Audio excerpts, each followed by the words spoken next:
Salam Bapak Ibu, Saudara sekalian, umat Kristiani. Kita bersyukur kepada Tuhan karena hari ini kita boleh diberikan kesempatan untuk kembali kita sama-sama belajar kebenaran firman Tuhan.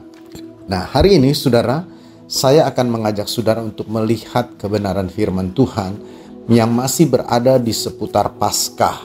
Sebab hari-hari ini kita tahu Saudara masih kita berada dalam suasana kebangkitan Yesus, di mana Yesus Saudara bangkit dan menampakkan diri kepada murid-muridnya. Namun sebelumnya mari kita mau berdoa, kita minta Tuhan mengurapi, menolong kita, supaya kita dapat mengerti firman-Nya. Mari kita berdoa. Tuhan Yesus Gembala kami yang baik, terima kasih buat kebaikan, buat anugerah yang Tuhan limpahkan bagi kami. Hari ini Tuhan kami bersyukur kami boleh ada sebagaimana kami ada.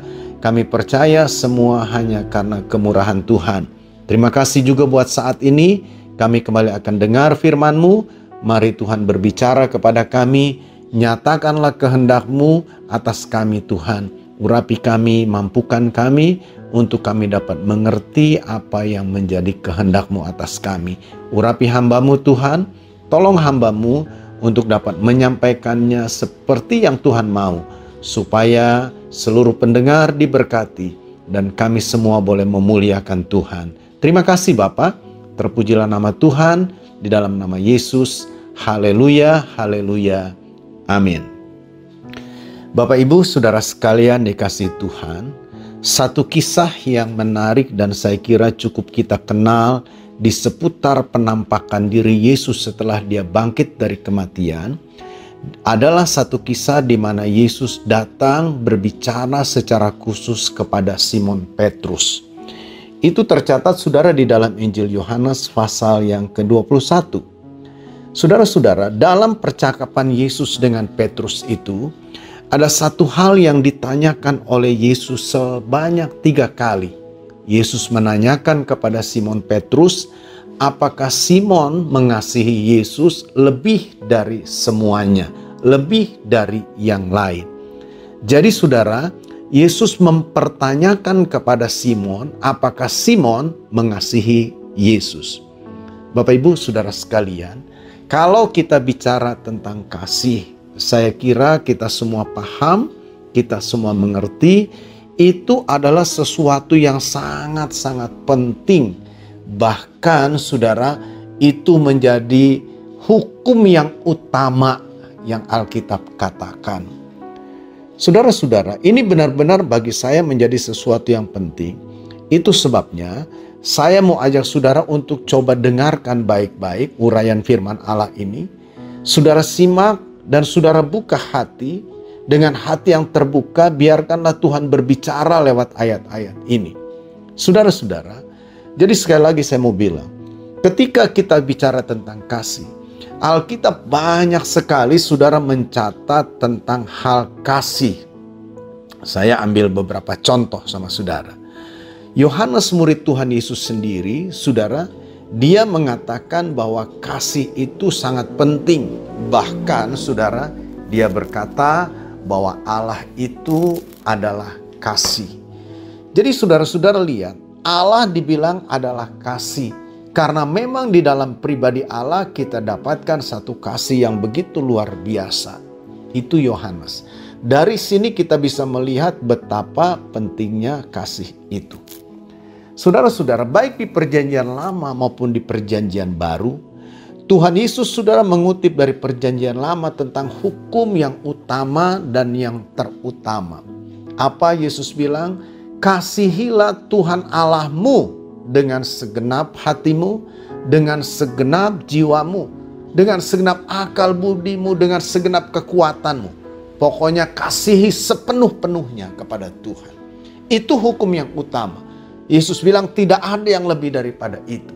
Ya, yang sama dengan hal itu, Yesus bilang kasihilah sesamamu manusia.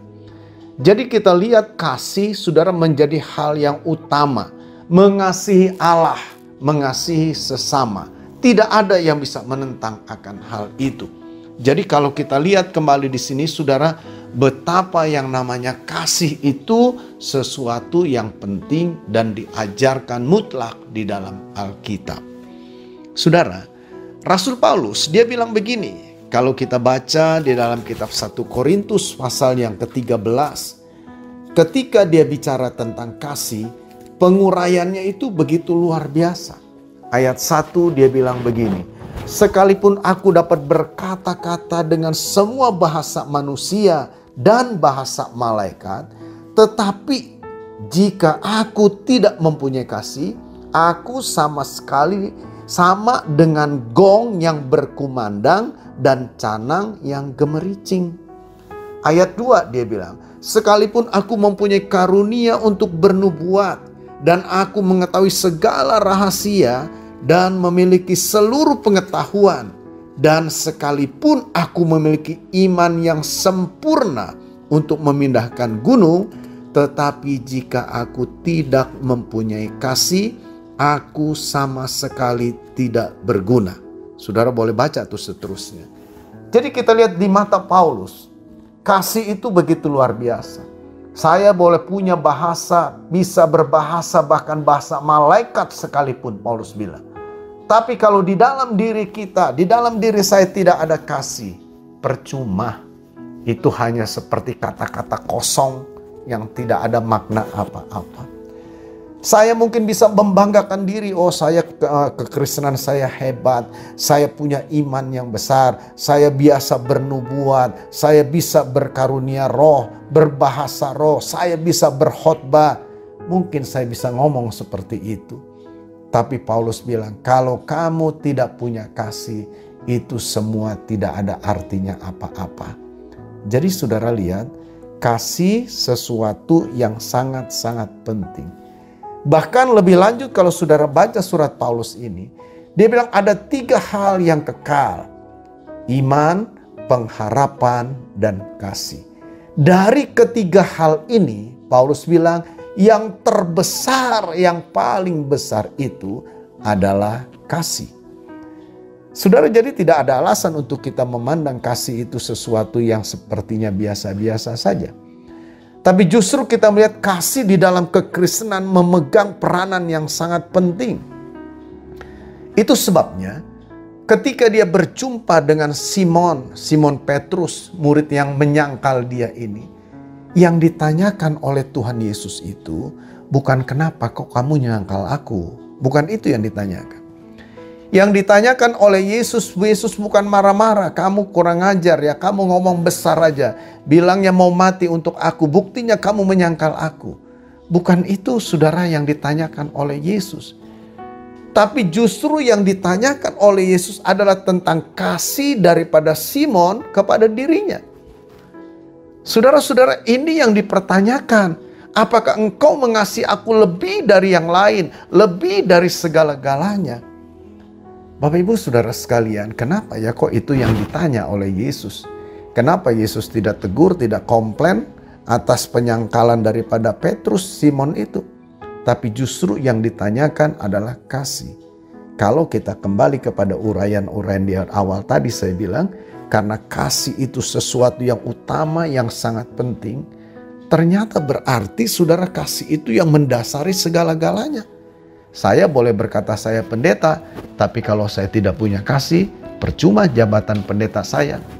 Saya bisa berkata, oh saya bisa khotbah, saya bisa menyampaikan firman, saya bisa menyanyi, saya bisa ini dan itu. Kalau saya nggak punya kasih, percuma semuanya itu. Nah jadi saudara lihat, betapa pentingnya kasih di sini.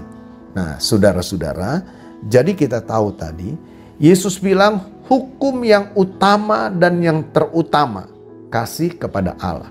Yang sama dengan hal itu, kasih dengan sesama. Jadi saudara, mari saya ingin ajak saudara untuk coba kita renungkan ini dalam-dalam. Kepada Simon dia bertanya, Simon, apa kamu mengasihi aku? Saudara, coba saudara pikir, andai kata pertanyaan itu ditanyakan kepada kita, apakah saudara mengasihi Tuhan? Barangkali kita jawab, ya Tuhan, aku mengasihi Engkau. Oke, saudara, saya yakinlah saudara pasti akan menjawab seperti itu. Hal yang sama juga pasti akan saya jawab dengan seperti itu ketika pertanyaan itu mungkin disampaikan kepada saya. Saudara-saudara, tetapi mari coba kita pikirkan benar atau tidak sih kita ini mengasihi Tuhan. Sebab pertanyaan Tuhan Yesus kepada Simon dan mendengar jawaban Simon itu, Yesus ulangi. Bahkan sebelum dia ulangi, dia bilang, gembalakanlah domba-dombaku. Diulangi 2 kali, diulangi 3 kali. Setelah dengar jawaban Simon, bahkan sambil menangis Simon itu, Yesus bilang lagi, gembalakanlah domba-dombaku. Saudara, apa maksud itu semua? Saya hanya sederhana mau berkata begini. Ketika saya berkata saya mengasihi Tuhan, ketika saya berkata saya mengasihi lo sesama saya, itu kasih yang saya katakan itu tidak cukup hanya lewat perkataan mulut saja. Nggak cukup, saudara. Itu sebabnya Yesus bilang sama Simon, gembalakanlah domba-dombaku. Jadi saudara, ada sesuatu yang kita tunjukkan sebagai sebuah bukti bahwa kita ini mengasihi Tuhan. Kitab Yakobus kan berkata, iman tanpa perbuatan itu kosong. Nggak ada, nol gitu saudara, nggak ada nilainya. Jadi begitu juga saya pikir, saudara, saya boleh ngomong sekeras-kerasnya, saya boleh nyanyi semerdu-merdunya berkata, aku mengasihi Engkau Tuhan dengan segenap hatiku, dengan segenap jiwaku. Mungkin saya boleh ngomong, boleh nyanyi seperti itu. Tapi buktinya apa gitu saudara? Kalau ke gereja aja nggak pernah, ibadah saja nggak pernah, kita lebih suka hidup dalam dosa, kita lebih suka acara-acara kumpul dengan teman-teman daripada kita hadir di ibadah. Apakah itu bukti bahwa kita mengasihi Tuhan? Jadi saudara-saudara, coba pikirkan ini baik-baik. Ketika kita berkata, aku mengasihi Engkau Tuhan, tunjukkan, perlihatkan dengan jelas. Biarlah Tuhan melihat. Ini bukan masalah Tuhan tahu atau tidak tahu, saudara. Saudara-saudara, tetapi biarlah ada satu hal yang kita perbuat, yang kita lakukan kepada Tuhan sebagai bentuk, sebagai wujud kita ini mengasihi Tuhan. Saudara, coba pikirkan deh, renungkan apa yang saudara sudah lakukan sebagai wujud kasih saudara kepada Tuhan. Orang kadang-kala pikir gini, yang namanya kasih itu pasti memberi. Tidak salah, saudara, benar, itu nggak salah. Tapi coba kita lihat nih pemberian kita. Apakah pemberian kita ini sudah merupakan satu gambaran dari bentuk atau wujud kasih kita kepada Tuhan? Saudara, kita kan suka kasih persembahan ya di gereja. Atau saudara suka kirim persembahan kemanalah ke gereja atau memberi persembahan kepada hamba Tuhan. Oke lah, itu bukan salah. Saudara, tapi coba pikir. Kita berkatakan, Tuhan, saya persembahkan ini kepadamu. Memang kita kasih di gereja, melalui hamba Tuhan dan sebagainya. Tapi kita tahu, Tuhan, ini loh persembahan yang saya berikan kepada Tuhan. Kira-kira, saudara, pantas nggak itu kita bilang ini sebagai wujud cinta saya kepadamu? Ini sebagai wujud kasih saya kepadamu, Tuhan. Saudara-saudara, kadang-kadang malu kita ini, saudara. Satu hari, saudara, saya bertemu dengan seorang anak muda, seorang wanita, umur ya kurang lebih barangkali 20 tahun lah begitu, saudara. Saudara, saya dengan istri ketemu dengan dia, lalu ngobrol-ngobrol gitu, cerita-cerita. Dia punya pacar, saudara. Ya, ini anak Tuhan, saudara, dua-duanya. Lalu saudara, istri saya tuh tanya begini, pacar kamu kasih apa waktu kamu ulang tahun? Nah, waktu istri saya tanya gitu, dia jadi sewot, saudara. Bukan sewot sama istri saya, maksudnya dia jadi ingat. Wah, saya sebel begini. Pokoknya dia gak suka lah begitu dengan pacarnya kasih. Jadi kan kita penasaran, memang kasih apa sih? Ya, saudara-saudara, lalu dia cerita, dia cuma kasih kado biasa. Saudara, saya bilang, ya kenapa? Kan memang dia kan kasih kado sama kamu, memang kenapa masalahnya? Masalahnya begini, dia bilang. Dia tuh kan tanya sama saya, dia bilang, kamu mau hadiah apa nanti ulang tahun? Nah, dia sudah cerita, oh saya mau begini-begini gitu, saudara. Tapi saudara, pada hari haknya itu ternyata tidak sesuai dengan harapannya. Jadi dia berpikir, ini pacar saya bagaimana? Katanya sayang saya, katanya cinta saya. Dia sendiri yang bilang mau minta apa. Tapi mana buktinya gitu. Saudara-saudara, ini mungkin hanya sebuah kisah saja yang saya ceritakan. Tetapi kalau manusia saja, sebutlah menuntut atau ingin tahu bukti daripada cintanya. Apa saudara nggak pernah kita pikir Tuhan juga meminta itu? Ini beda, bukan berarti Tuhan itu seperti dengan wanita tadi yang saya ceritakan, bukan begitu maksud saya. Tetapi saudara, bukankah Tuhan juga merasa mengharapkan, dalam arti dia pengen tahu nih, sejauh mana kasih kita, cinta kita kepada dia. Saudara, itu kan bisa terlihat tuh dari pemberian kita kepada Tuhan. Bapak Ibu saudara sekalian, jujur saja kadang-kadang nih saudara, kita ini terlalu perhitungan sama Tuhan. Sementara kita berkata, aku mengasihi Tuhan dengan segenap kekuatan, dengan segenap jiwa, hati, dan pikiran kita. Rasanya malu loh saudara kalau kita nyanyi, kita ngomong seperti itu, tapi di dalam kenyataannya ternyata tidak seperti itu gitu. Nah, jadi mari saudara coba pikirkan. Lalu kita lihat saudara, sekarang ini kan masih boleh dibilang masih musim hujan lah begitu. Kadangkala kalau kita ke gereja saudara, ya terhalang oleh hujan. Ya syukur kalau memang kita mungkin punya mobil katakan ya, kita bisa nggak kehujanan. Tapi bagaimana kalau kita hanya punya sepeda motor? Saudara-saudara, banyak kali ini kan dijadikan alasan, wah saya nggak bisa ke gereja karena hujan. Saya tidak ke gereja karena ini dan itu. Bapak Ibu saudara sekalian, coba pertanyakan, kalau kita memang seperti itu, apakah itu benar-benar kita ini orang yang mengasihi Tuhan atau tidak? Saudara, ini sesuatu yang saya kira perlu kita pikirkan, kita perlu renungkan baik-baik. Banyak kali kita berkata, banyak kali kita berbicara, saya mengasihi Tuhan. Tetapi saudara, bentuknya, wujudnya itu, kenyataannya tidak seperti itu. Saudara-saudara, cobalah pikirkan. Coba saudara lihat saat-saat teduh saudara, waktu doa saudara. Apakah semua itu sudah mencerminkan saudara adalah orang-orang yang benar-benar mengasihi Tuhan?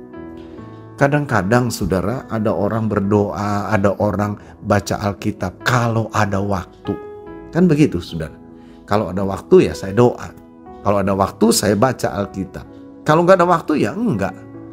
Apa itu saudara bentuk daripada kita mengasihi Tuhan? Saudara-saudara coba pikirkan ini deh.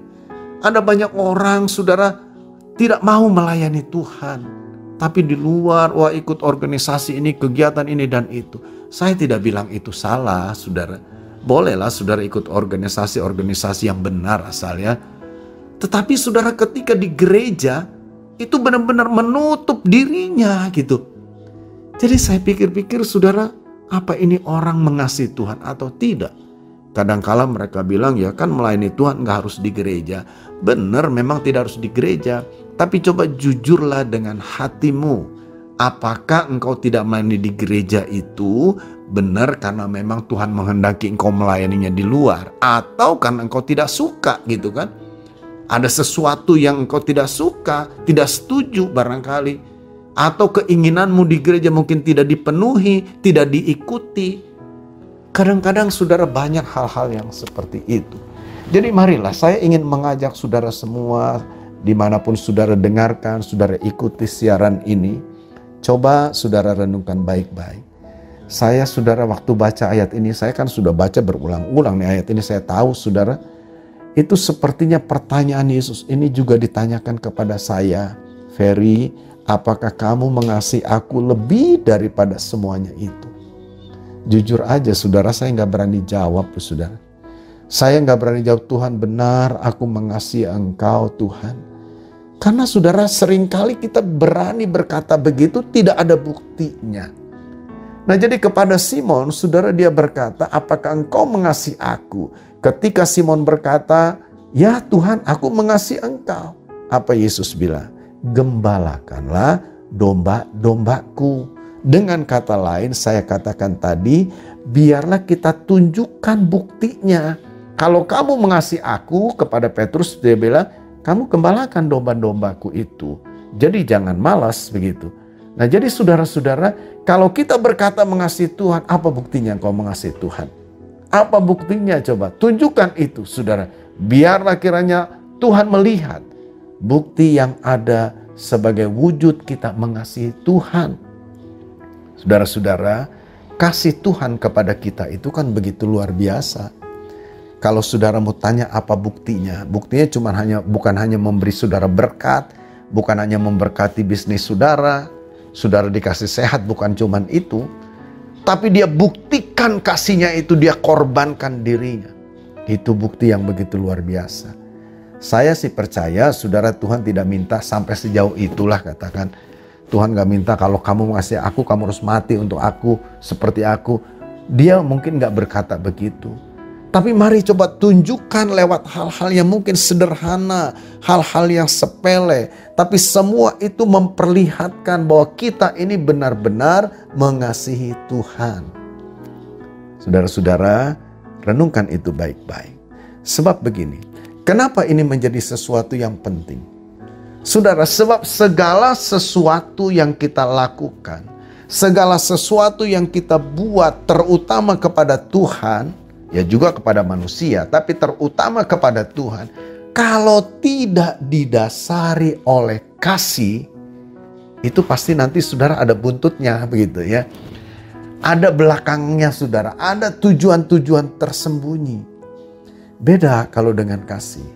Ya, saudara-saudara, kadang-kadang kan orang melakukan sesuatu, melayani kah, memberi kah, atau apalah saudara. Seringkali saudara ada maksud di balik itu semua. Coba saudara, coba jujurlah gitu, coba belajar. Saya ini mau cerita bukan sedang menghakimi ya, tapi saya mau cerita orang yang pernah saya kenal. Ya, ini biarlah menjadi sebuah cermin ya buat kita. Saudara, orang ini kelihatannya sangat baik. Wah, dia suka menolong, dia suka membantu, dia suka memberi. Satu hari, saudara, dia begitu marah dengan seseorang. Kenapa dia marah? Saudara, rupanya ada keinginan dia, gitu saudara, yang tidak diikuti oleh orang itu. Nah, di dalam kemarahannya dia, saudara, keluarlah kata-kata, dia bilang gini, itu orang padahal saya itu udah begitu baik, brol-brolan sama dia. Apa sih yang gak pernah saya kasih sama dia? Saudara-saudara lihat. Saya dengar cerita itu, saya pikir dia ngasih itu buat apa sih? Dia memberi itu kira-kira tujuannya buat apa? Apakah memang untuk supaya dipuji atau untuk menguasai orang yang dia beri itu? Nah, kalau kasih yang mendasari ini semua, tidak akan dia ngomong seperti itu. Tidak akan ada perkataan-perkataan yang seperti itu. Saudara, saya punya teman seorang sesama pendeta di luar kota, jauh saudara. Satu hari saya berkhotbah di gerejanya. Lalu selesai khotbah, saudara, biasa saya diajak makan, lalu kita ngobrol. Dia cerita sama saya begini. Dia bilang, Pak Ferry, saya tuh pernah terjadi satu persoalan, masalah di gereja. Ya, karena kita ngobrol-ngobrol soal pelayanan saudara. Saya bilang, apa Pak itu? Dia cerita, satu hari dia membeli ruko yang katakanlah berdempetan dengan kantor gerejanya dia. Jadi saudara, dia pikir untuk perluasan. Ini gereja cukup besar. Dia belilah saudara. Dia umumkan sama jemaat, saudara, gereja membeli ruko, kalau ada saudara yang digerakkan Tuhan untuk membantu memberi, silakan berikan persembahan. Saudara, singkat cerita, saudara, itu masih kurang lebih sekitar 500 juta. Ya.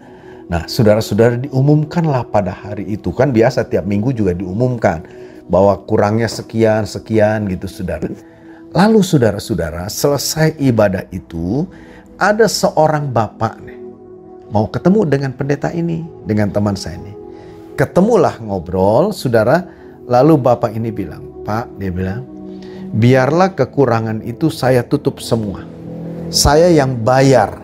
Wah, saudara, pendeta itu senang sekali. Dia berkata, puji Tuhan. Jadi saya tanya, siapa Pak orang itu? Orang baru atau orang lama? Dia bilang, itu tuh baru ke tempat saya mungkin sekali dua kali lah, begitu dia bilang. Belum lama kok. Tapi memang dia dikenal orang sukses lah, katakan orang yang cukup kaya di kota itu. Wah, dia senang, puji Tuhan lah begitu. Nah, Bapak Ibu Saudara sekalian, ya diterimalah dan akhirnya dilunasi itu semua kan. Tadinya rupanya kan dicicil gitu, bayar, sekarang lunas. Saudara, dan orang ini aktiflah, rajinlah di gereja itu. Dia datang terus, bahkan lama-kelamaan dia ikut beribadah. Sampai satu saat, saudara, terjadi satu persoalan. Persoalannya apa? Kan dia sudah mulai terlibat dalam pelayanan. Rupanya dia melakukan pelayanan ini tidak benar, atau boleh dibilang melanggar aturan ketetapan yang ada di gereja itu. Jadi saudara, ditegurlah ya oleh si pendetanya. Ditegurnya juga bukan ditegur dari mimbar, bukan ditegur sampai marah-marah, tidak. Dipanggil, diajak ngobrol, begitu saudara. Saudara-saudara, di depan pendeta itu biasa. Oke, oh ya terima kasih Pak, saya sudah salah begini dan begitu. Tapi saudara tahu, di belakang itu semua, wah dia ngomong keluar, itu pendeta nggak tahu diri. Padahal kalau bukan saya yang lunasi itu, mungkin sampai sekarang belum lunas itu ruko itu. Bapak Ibu saudara sekalian, saya dengar cerita itu, saya pikir memang ada loh orang-orang yang seperti itu. Secara pribadi, saudara, saya pernah mengalami hal itu. Saya pernah mengembalakan satu jemaat di satu tempat. Saudara-saudara, tiba-tiba ada satu, boleh saya bilang jiwa baru lah, datang di gereja. Saudara, ini memang saya kenal, saya tahu ini orang kaya di kota itu. Dia datang, dia bergabung, ya kita bersyukur, ya ikut saudara ibadah dan sebagainya, begitu kan saudara. Ya saya biasa saja. Lalu saudara, satu saat, ini kan saya ada bendahara gereja. Bendahara gerejanya seorang ibu yang ya sudah cukup senior lah begitu. Bahkan mungkin pantas kalau saya bilang dia mama saya begitu. Tapi setia sekali bendahara ini sudah. Dia dengan teliti mengatur keuangan segala macam lah begitu, sesuai dengan ketentuan-ketentuan yang saya berikan. Satu hari saudara, bendahara ini pas datang ibadah, selesai dia hitung persembahan, lalu saudara dia datang kepada saya, dia bilang begini, Pak Ferry, dia bilang, maaf ya, tante nih mau ngomong serius banget, dia bilang. Saya bilang, ya kenapa tante? Pak Ferry, tante pengen mundur sajalah dari bendahara gereja. Saya kaget loh sudah. Sebab saudara, dari sejak saya ada di gereja itu sudah beberapa tahun lah katakan, dialah yang pegang bendahara dan tidak pernah ada masalah. Tapi kali itu saudara cukup mengejutkan. Dia bilang, saya mau mundur saja Pak Ben. Saya kaget, saya bilang, tante kenapa? Memangnya kenapa? Dia tidak mau cerita tadinya saudara. Dia tetap, sudahlah tante gak mau cerita, udahlah Pak Ferry nanti tunjuk saja yang lain siapa. Nanti setelah Pak Ferry tunjuk, nanti kita serah terima saja. Saudara, saya sedikit coba ngomong pelan-pelan, saya sedikit desak, ada apa sebenarnya? Kenapa? Akhirnya ceritalah dia, saudara. Dan cerita ini rupanya menyangkut kepada orang yang baru itu, yang saya tadi sebut sebagai orang kaya. Entah bagaimana ceritanya, saudara, orang kaya ini datang sama ibu bendahara itu, marah, ngomong kasar, begitu saudara. Waduh saudara, saya dengar seperti itu, saya secara manusia juga emosi jadinya begitu ya. Saya bilang, sudah tante begini, tante tenang, pegang saja tetap, saya akan bereskan masalah ini. Jadi saudara, saya datang kepada jemaat baru yang orang kaya ini. Wah saya datang, ya saya kan saudara nggak marah-marah lah begitu. Saya datang, saya ngomong baik-baik, saya cerita, ya pertama saya ya ngalor ngidul dulu, akhirnya ke pokok utamanya. Saya bilang, ibu maaf sebelumnya. Saya dengar ibu ngomong sama ibu bendahara begini-begini. Saya bilang. Nah, saya cuma bilang ini, saya sih tidak menyalahkan ibu, gitu. Tapi saya bilang, lain kali ini saya bilang, kalau ada hal-hal yang mungkin dipandang kurang pas atau salah ibu bendahara itu, atau yang bidang lain salah, tolonglah bicaranya sama saya dulu. Kan saya sebagai gembalanya, nanti saya akan tegur, saya akan mengoreksinya. Atau kalaupun ibu mau untuk langsung mungkin menegur, tapi kan info dulu lah sama saya. Apalagi kan orang yang ditegur ini orang jauh lebih tua, juga orang lama dan dia bendahara gereja. Saudara, orang itu di depan saya minta maaf, dia benar-benar minta maaf, merasa salah. Gitu. Ya kan selesai saudara. Setelah itu ya sudah kita ngobrol lain, kita berdoa, saya pulang. Ya. Saya pikir selesai saudara, karena dia sudah minta maaf, dia mengakui dia salah begitu. Tapi saudara tahu di belakang itu semua, Wah, saudara, itu ada omongan-omongan yang benar-benar tidak enak. Untung saja begitu, saudara, saya saat itu tidak pernah terima tuh, saudara, artinya pemberian ini dan itu ya. Kalau persembahan ke gereja ya dia ngasih lah begitu ya. Sudah dia kasih persembahan, apa dia ngasih gitu. Saudara-saudara, ini banyak kasus-kasus yang terjadi seperti ini. Saya ingin ajak saudara coba renungkan baik-baiklah. Saya percaya ketika segala sesuatu yang kita lakukan, entahkah kita melayani Tuhan, kita memberi kepada Tuhan, kita berkorban, apapun juga, kalau semua itu didasari oleh kasih. Saudara, kasih itu kan tidak akan menuntut. Saya melayani Tuhan, Tuhan harus berkati saya bantu kamu, kamu harus nurut sama saya, kamu harus ikuti apa maunya saya. Itu bukan kasih. Jadi saudara-saudara, saya mau ajak saudara coba pikirkan ini.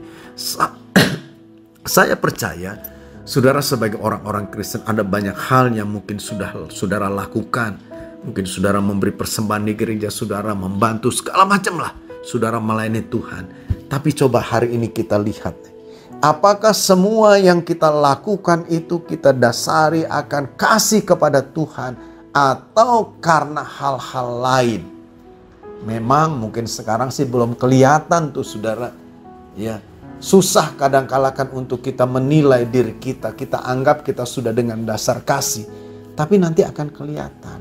Ketika kita hadapi tantangan sedikit, wah kita ngomel. Kita menghadapi, saudara, mungkin kesulitan sedikit, wah kita mulai mundur. Saudara, orang-orang yang seperti ini saya katakan bukan orang-orang yang melayani karena mengasihi. Bukan. Mungkin hanya karena hal-hal lain begitu, saudara. Wah, karena dia senang tampil saja, karena dia bisa nyanyi, dia suaranya bagus jadi dia tampil. Tapi ketika dia hadapi masalah tantangan, dia mulai mundur. Bapak Ibu saudara sekalian, kasih tidak akan membuat orang mundur. Kasih tidak akan, saudara, membuat orang menjadi berubah pikiran. Wah, dia mulai perhitungkan ini dan itu. Bapak Ibu saudara sekalian, Alkitab mencatat seorang yang bernama Demas. Itu teman pelayanannya Paulus, saudara. Wah, luar biasa, saudara. Saya bayangkan dia mendampingi pelayanan seorang rasul besar. Itu pasti begitu luar biasa. Tapi sampai satu hari, Paulus bilang Demas itu sudah pergi, itu nggak lagi bersama dia. Demas lebih mencintai dunia. Saya benar-benar nggak habis pikir, sudah ada loh orang yang seperti itu. Tapi memang ada, ya. Saudara-saudara, mari.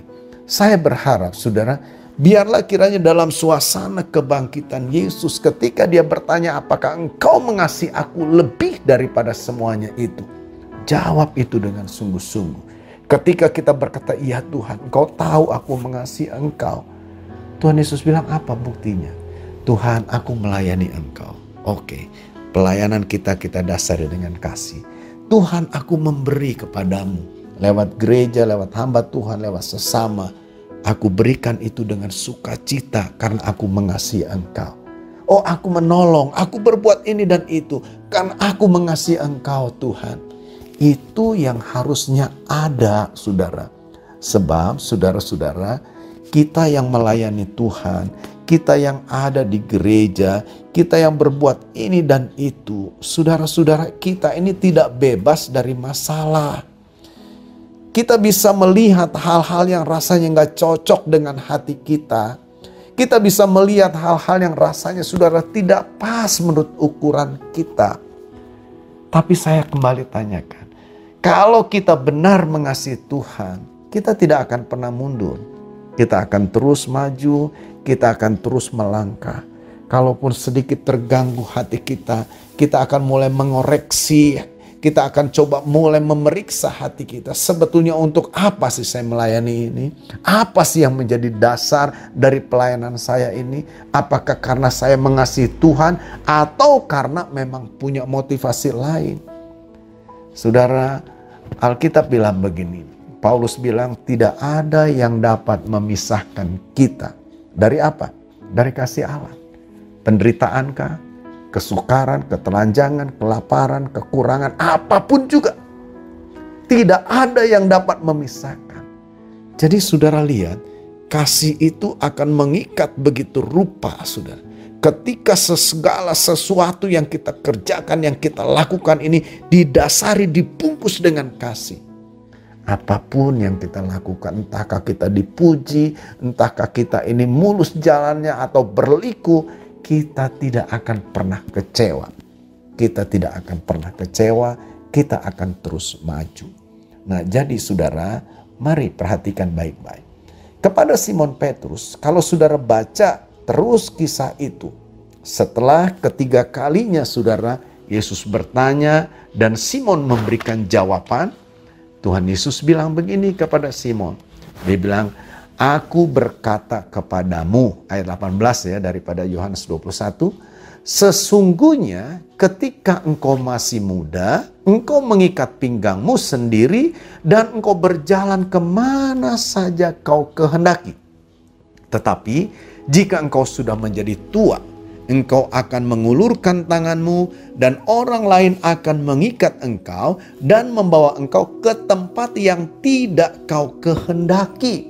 Saudara perhatikan, jadi kalau saya ringkas ayat ini, Yesus bilang, Simon, waktu dulu kamu masih muda, kamu mau ke kanan, ke kiri, maju, mundur, kemana, bebas sesuka hatimu. Tapi dia bilang sekarang gak boleh begitu. Kamu akan dibawa ke tempat yang mungkin kamu tidak suka. Ke tempat yang mungkin kamu tidak mau. Tapi kamu nanti dibawa ke sana. Saudara, apa maksud daripada perkataan Yesus ini? Saya menangkap dari perkataan Yesus ini, Yesus mau katakan nih kepada Simon, Simon, apapun yang terjadi ingat, kamu tidak boleh lagi mengedepankan kehendakmu. Kamu tidak boleh lagi mengutamakan keinginanmu, kemauanmu. Ini loh aku maunya begini, bukan itu. Tapi biarlah kehendak Tuhan yang jadi. Saudara-saudara, ketaatan sebagai bukti kasih itu. Kemanapun Tuhan minta, apapun yang Tuhan perintahkan, apapun yang Tuhan suruh. Entah kita itu berat menurut kita atau ringan, kita akan tetap berkata, aku siap Tuhan. Aku akan lakukan. Padahal kalau disuruh sih sebetulnya kalau diberikan kesempatan untuk boleh milih, kita nggak mau pilih itu. Tapi kita tahu itu Tuhan perintahkan, maka kita lakukan. Bapak Ibu Saudara sekalian, mungkin saya bayangkan gini nih saudara, ini bayangan saya saja ya. Saudara, waktu Tuhan berkata gitu, Simon tuh mulai mikir, dia ingat dulu gitu. Waktu dia nangkep ikan semalaman gak dapet gitu saudara. Lalu Tuhan Yesus bilang, sekarang tebarkan jalamu di sebelah kanan perahu. Saudara, dia ngomong kan, dia bilang, Tuhan dari malam udah bukan hanya sebelah kanan, kanan, kiri, depan, belakang. Berulang-ulang aku tebarkan, tidak ada ikan yang aku tangkap. Tapi Tuhan, karena Engkau yang menyuruhnya. Walaupun itu tidak masuk akal. Rasanya pengalaman sudah membuktikan gak ada ikan di sebelah sana. Tapi karena Engkau suruh aku menebarkannya, aku tebarkan itu. Saudara-saudara, inilah orang-orang yang mengasihi Tuhan. Wah, gak enak sebetulnya. Saya gak suka sebetulnya. Saya gak mau sebetulnya. Tapi karena memang Tuhan perintahkan itu, ya saya lakukan. Jadi Bapak Ibu Saudara sekalian, inilah kasih. Kasih bukan hanya sekedar omongan, tapi harus dibuktikan. Kasih harus mendasari apa yang kita lakukan bagi Tuhan. Dan kasih akan terbukti lewat ketaatan dalam hidup kita terhadap apa yang Tuhan perintahkan. Sekalipun itu tidak cocok dengan hati kita, kita tidak mau sebetulnya, tapi kita tahu itu Tuhan perintahkan, saya akan melakukan. Itulah kasih. Saya berharap biarlah setiap kita memeriksa hati apakah kita benar-benar mengasihi Tuhan. Tuhan Yesus berkati kita semua. Amin. Mari kita berdoa saudara. Bapa di surga, terima kasih buat kebenaran firman-Mu. Biarlah kiranya firman ini boleh membukakan pemahaman kami, mengoreksi kami, membawa kami untuk melakukan segala sesuatu dengan benar, mendasarinya dengan kasih. Karena kami tahu Tuhan, itu yang Kau mau atas hidup kami. Biarlah firman-Mu terus berbicara kepada kami, mengingatkan kami dari hari ke hari, sehingga kami boleh terus hidup seturut dengan kehendak-Mu. Bapa, dari studio ini hamba berdoa, berkatilah seluruh pendengar dimanapun mereka berada. Yang sakit disembuhkan, yang lemah dikuatkan, yang sudah jauh dibangkitkan kembali untuk kembali kepada Tuhan. Mereka boleh mengasihi Tuhan, yang cintanya, kasihnya mulai memudar. biarlah kiranya Tuhan bangkitkan kembali, agar ada kasih yang begitu dalam kepadamu. Terima kasih Bapa, berkati juga kota-kota di mana siaran ini ditangkap, berkati bangsa kami, pemimpin-pemimpin kami, berkat-Mu turun atas mereka. Juga kami berdoa buat hamba-hamba-Mu, gereja-gereja-Mu, dipakai Tuhan dengan luar biasa untuk menyampaikan kabar baik, sehingga lewat pemberitaan kabar baik ini, kami boleh melihat, kami boleh mendengar, ada banyak jiwa boleh diselamatkan oleh Tuhan. Terima kasih Bapa, kami bersyukur, kami kembalikan segala pujian, segala hormat hanya bagi nama Tuhan, di dalam nama Tuhan Yesus Kristus. Haleluya, haleluya, amin, amin.